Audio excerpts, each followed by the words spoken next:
Assalamualaikum warahmatullahi wabarakatuh. Akkamiin nagaa fayyaadha obboleeyyan kiyya nagaan qaba alhamdulillah.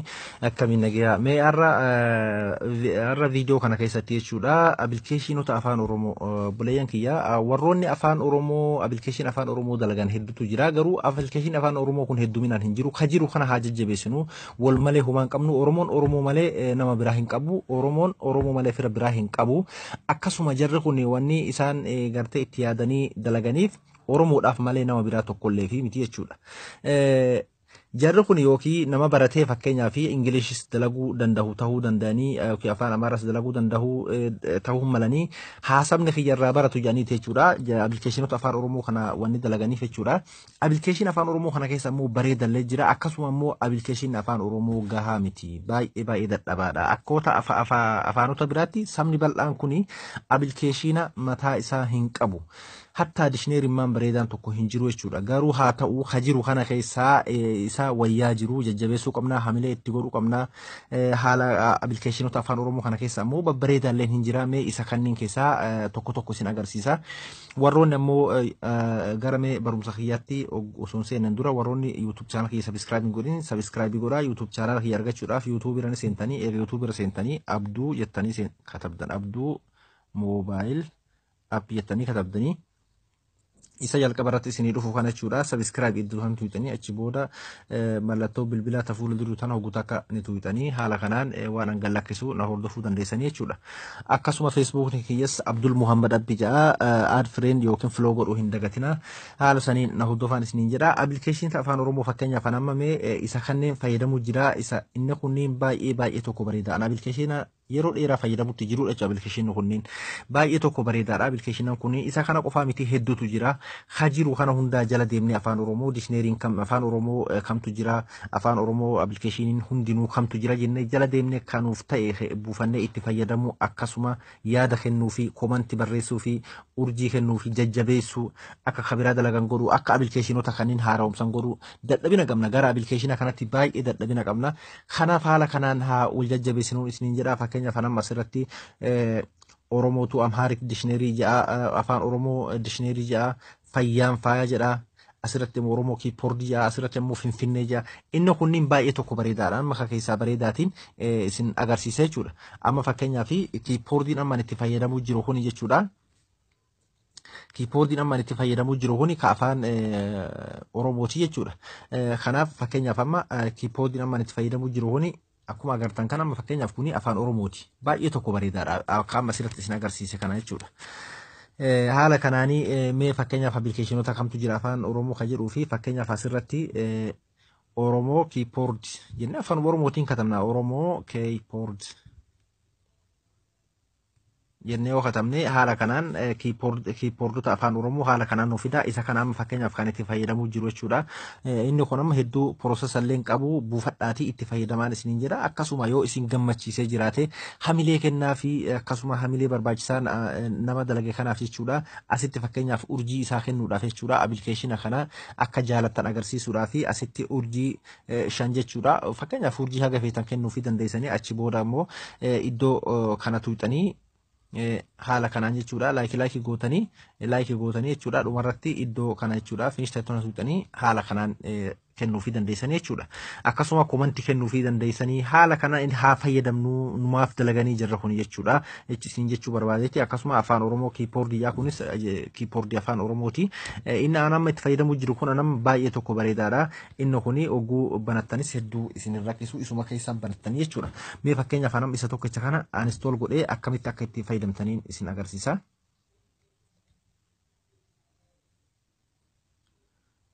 Haala kanaan installni goonaa saayiziin isaallee xiqqaadha.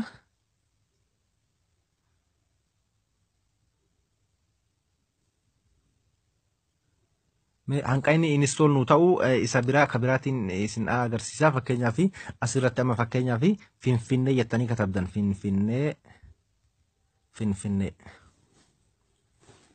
akkuma agartan kana jalqaba irratti isinii dhufa afaan oromootiin katabdan waan nama rakkisuu miti finfinnee isa jedhu kana jechuudha inni kun amma baay'ee tokko bareedaadha maal inni finfinnee afaan oromootiin finfinnee qofaa miti magaalota hunda jechuudha oromiyaa guutuu jechoota fakkeenyaaf habashaan dur maqaan habashoonni maqaa jijjiiran afaan oromootiin jechuudha akkasuma gubbarratti maqaa isaan jijjiiran san nuu kaahee jechuudha jalatti ammoo maqaa sirriidha nuu kaahaa jechuudha fakkeenyaaf amma asitti akkuma agartan kana alam ganaa jedha afaan amaaraatiinis alam ganaa jedha asitti fakkeenyaaf ingiliishiinis alam ganaa jedhee katabeeti jalatti ammoo sabbata maqaa sirriidhaa nuuf kaaha jechuudha akkasuma ammoo alam tafarii akkuma agartan kan alam tafarii jedha haroo sabbuu afaan oromoo ka sirriidhaa akkanatti jalan nuu kaahee jechuudha kanaaf finfinneen afaan oromootiin mee akkam turte duraan ka jedhullee hedduun kennan beeknu jechuudha maqama amaara amma habashoonni moggaasaniif kanaan yaamna yaamullee baannu beekuun gaariidha isin jechuu barbaadetti inni kun faa baay'ee bareedaadha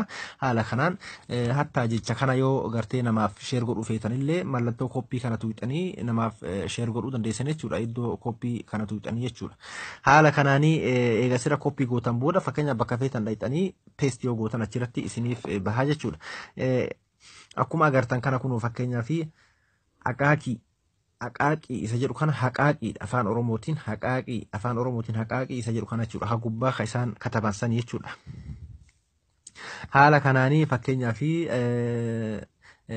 alamaayaa jedhanii ka isaan kan fakkeenyaa fi harumaayaa oromiyaa bahaa jechuudha ankoobarri fakkeenyaa fi akkuma agartan kanatti jechuudha hunda isaa fakkeenyaa fi aruusii jedhanii ka isaan kaayan arsii sirriidhaan akkasitti nuu kaahee jechuudha akkasuma asaba tafarii harargee lixaa oromiyaa bahaa keessa jechuudha ciroo jedhee haala kanaan nuu kaahee jechuudha an baay'ee tokko natti tolee jira askoo fakkeenyaa fi qaalee yookiin ammoo qilee jedheet afaan oromootiin akkasin nuu kaahee jechuudha yoo afaan amaaraat afaan ingiliishiin gubbatti barreessa jechuudha haala kanaanii itti fayyadamaan jira dheeraadha kun amma guutuu magaalota oromiyaa keessaa jechuudha akkasuma ammallee mee kabiraa tokkoon isin agarsiisa fayyaan faaya inni kunis baay'ee tokko bareedaadha fayyaan faaya inni jedhu kun jechuudha doktora tokko son gaafanne waa'ee fayyaa guututti isin barsiisa mana haakima dhaquu isin hin barbaachisu akkuma agartan kana guutuu isin barsiisaa jechuudha fakkeenyaa fi mallattoo isaa wajjiin jalqaba akkamitti dhibee sanirraa akka itti of eeggannu qobee maal godhu akka qabnu akkamitti mana keenyatti wal'aanamuu akka dandeenyu sadarkaa akkamitti haakima bira deemuu akka dandeenyu hunda nu agarsiisa jechuudha fakkeenyaaf haala kanaan nu dhufaa eega bananne booda kun akkuma agartan kana jechuudha sammuu dhiphachuu jaa fakkeenyaa fi haala kanaan dhiphina sammuutiif wantoota nu saaxilanii fi fayyaa isaallee haala kanaan nuuf godha yoo gurguddifachuu feene as mallattoo ida'uu jira as mallattoo hir'isuu jira yoo gurguddifachuu feene haala kanaan gurguddifannaa jechuudha. haala kanaan itti fayyadamaan isiniin jedha guutuu waa'ee fayyaa irratti jechuun ni dandahama asitti walitti qabamee jechuun doktoroonni fakkeenyaaf doktor Gurmeessaa faa nu barsiisan doktor Nuraddiin Lukee faa nu barsiisan doktor Ayyaanaa faa nu barsiisan jechuudha wantoota doktoroonni feesbuuk irratti bakka yuutuub adda addaa irratti nu barsiisan san guutuu as keessa walitti qabamee jira jechuudha baay'ee bareeda tokko itti fayyadamaan isiniin jedha akkasuma urjii kennaa fi isiniin jechuu barbaadeeti jechuudha hedduu jira fakkeenyaaf asirratti oromoo jettanii yoo katabdan waan oromoo ilaallatu hunda haala kanaan gad isinii fida jechuudha haala kanaanii fakkeenyaaf amma inni kunillee jechuudha jechoota hayyootaa jedha jechoota hayyoonni dur jedhanirra jechoota mammaaksa haa ta'u jechoota haa ta'u haala kanaan warra durirraa kaasee jechuudha warra waaqoo guutuu jaarraa abbaa gadaa elemoo qilxuu taaddasaa birruu kanneen hundarraa kaasee hanga qubee jenereeshin Jawaar Muhammad fa'aan bahutti hanga Girmaa Guutamaa warra ammaatiin Jaafar Alii hundaan bahutti jechuudha haala kanaan kunis nu barsa anama keessaa hin takka isin agarsiise ciigoo afaan oromoo jedha haala kanaanii hunda isaa irra deemaatii takka takkaan itti fayyadamaan isiniin jedha mee fakkeenyaaf amma kiipoordii reefu sun akkamitti akka itti fayyadamtaniin isin agarsiisa kiipoordii kanatti haala kanaan irra gattuutanii haala kanaan isiniif dhufachuudha kiipoordii kana yoo itti fayyadamtan fakkeenyaaf baay'ee tokko isin gargaara amma kiipoordiin kun qubee yeroo hedduu qubee dafnee katabuudhaaf wantoonni nu daangessan hogguu dafnee katabnu qubee wal keessa laaqamtii yookiin ammoo jecha biraa faa kataba amma kiipoordiin gariin waan afaan biraa ta'e afaan ingilish ta'e jechuudha afaan oromoo hogguu katabnu waan biraa nu kataba faadha jechuudha kuni noormaalii qubee afaan oromoo akka beetanitti daddaftanii katabuudhaaf baay'ee tokko isin gargaara jechuudha jalqaba asirratti tuuxanii asirratti hogguu tuuxanii haala kanaan keyboard duraan itti fayyadamuu jirtan isinii fida amma inni ka ammaa kun isa kana jechuudha ka ammaa bakka tana on godhaaf nin banaaf jechuudha eega on godheef uf duubaan deebi'a ammas lammaffaa asirrattiin tuqaa oggoo asirratti tuqee ammas isa kana isarrattiin tuqaa fi asirrattiin tuqaaf jechuudha ifama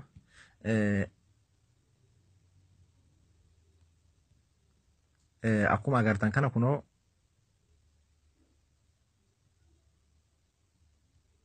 isa sadaffaa irra jiru kana isa lammaffaa irra jiru kana inni agartan jeetii yaada kun bakka nama tuqe kana jechuudha English Oromoo ja'a fuula duratti isa irratti tuqxan jechuudha haala kanaan bes amma godhannee jira jechuudha san booda siitii wannaa isaa irra deddeemtanii kun beeksisa wanta isaa jechuudha wannaa kunniin wanda qalama isaati jechuudha keyboardii isinii bareechisuudhaaf amma adii kanarra jira yoo diimaa kanarra godhachuu feetan haala kanaan isinii ta'a akkasuma yoo asirratti godhatan bifa kanaan isinii ta'a asirratti yoo godhatanis akkana isiniif ta'a haala kanaan irra deemtanii yoo gurraachessuu feetanis kunoo yoo fakkeenyaaf shaarkii jala godhachuu feetanis haala kanaan jechuudha irra deemtanii isin ka isiniif ta'e irratti godhatanii jechuudha anamma isin agarsiisuuf jechuudha fakkeenyaaf amma inni kunis jechuudha tokko amma afaan Oromoo Amharic English isa jedhu kana inni kunis baay'ee tokko bareedaadha afaan sadii nu barsiisa afaan Oromoo nu barsiisa warroota ala jiran warra afaan Oromoon beekne ijoollee biyya alatti dhalatan diiyaaspooraa tokko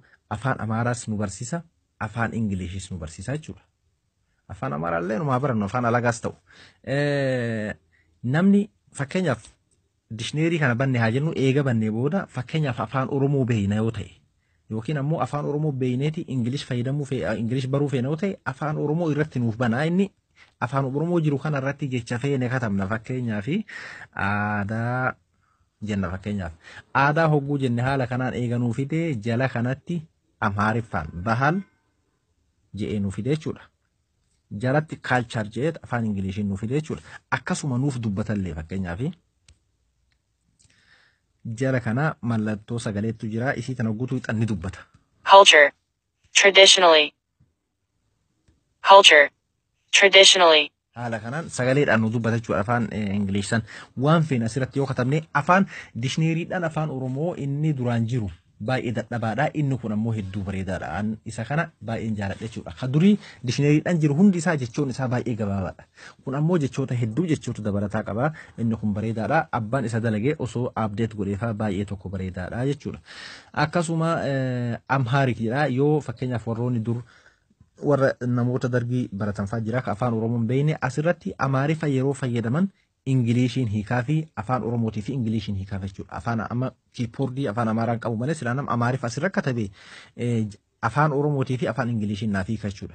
Akkasuma warroon Ingiliish beekan kaalaas Ingiliish hogguu isaan asirra katabanii afaan Oromootii fi afaan Amaaraatiin hiikaa jechuudha. Fakkeenyaaf buuk jenne katabne haala kanaan akkuma agartan kana fakkeenyaaf Ingiliish jalatti immoo matsaaf kitaaba jedhe jalatti afaan Oromootii fi afaan Amaaraatiin nuuf hiika jechuudha. Haala kanaan inni kun faa baay'ee tokko bareedaadha.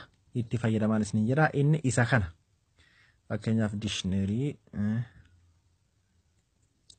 Oromoo tu Amhaarik isa jedhu kana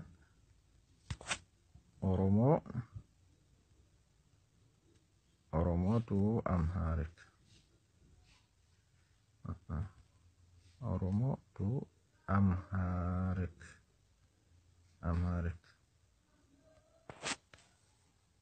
isa jalqabarratti isin dhufu Oromootu Amhaarik tanii akkasumas jalqabarratti isin dhufa isa kana jechuudha.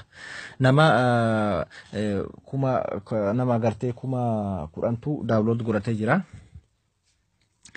Akkasitti haala saniin urjiilee yoo kennuu feetaniif akkuma areefuu isiniin jedha jala kanatti jechuudha. Yaada irrattis yoo kennachuu feetanis haala kana wal haa jajjabeessinuun isiniin jedha akkasumatti haa jajjabeessinu warroota afaan Oromoo dalagan kana yaada irratti haa kennu anamma fakkeenyaaf shanan kana isin agarsiise malee hedduutu jira isin keessa deemaati itti fayyadamaa nu wal malee maal qabna Oromoon Oromoo malee fira biraa tokko illee qabu kana beeknee wal jajjabeessuu qabna obboleeyyan kiyya haala kanaan itti fayyadamaan isiniin jedha appilikeeshiniin kanneen keessa babbareedaan hedduutu jira keessattuu anamma shanan kana yeroo dheeraa itti fayyadamu jira baay'ee tokko bareedaadha fakkeenyaaf inni kun jechuudha fayyaan faaya ka jedhu kuni doktora marii isin hin feesisu dhugaa asirraa waan jiru hunda yoo kana qaceellotti dubbistanii irraa fayyadamtan jechuudha dhiifama yoo isa kana qaceelotti dubbiftanii itti fayyadamtan jechuudha. Afaan Oromoo waa'ee fayyaa irratti nama gaafachuu isin hin barbaachisu jechuudha. Akkasuma inni Finfinnee jedhu kunis maqaalee Finfinneedha afaan Oromootiin takka takkatti nu barsiisa. Inni jalaa kunis dishneeruma. Dishneerii ammoo filannoon keessan isa kana haa ta'u. Afaan Amaaraa isin barsiisa, afaan Ingilishii isin barsiisa, afaan Oromoo, afaan sadeenuu isin barsiisa. Haala kanaan itti fayyadaman isin jedha. Kaan isin irra deemtanii akkuma reefuu isiniin jedhe Oromoo jettanii hogguu asirra katabdan hunda isinii fida. Hatta wantoota akka amantii ka Quraana jira, ka akkasuma gartee ka warra kiristaanallee ni jira, akkasuma hedduutu jira jechuudha. Fakkeenyaaf warroonni muuziqaa hordotanis muuziqaatu jira. Baacoo afaan Oromoo jira, jaalala Oromoo laaf miseejii jira, hedduutu jira jechuudha. Walaloo sabaa afaan Oromoo jira, walaloo wannummaan asirra hin jiru jechuudha. Ingilish afaan Oromoo dishneeriinis dishneeriidha. VOA Oromoo akkasuma OMN wanti Oromoo ilaallatu hundi isaanii jira. The best Oromoo music jira, Quran translation jira. Wanni asirra hin jirre hedduutu jira. Garuu dadhabina ni qabna. Tokkoffaa application kunniin hin haaromne update hin taane Oromoo protest jira. Kanas fakkeenyaaf protestii keessatti maal akka taame, protestii kana keessatti maal akka Oromoo maal akka miidhame, maal akka argate, akkam akka taame hunda isin agarsiisa. Kun akkuma agartan kana Oromoo protest kanneen hunda buufadhaa itti fayyadama. Laala keessa deema, wal jajjabeessa, wal haa jabeessinu isiniin jedha. Assalaamu alaikum wa rahmatullahi wa barakatuh.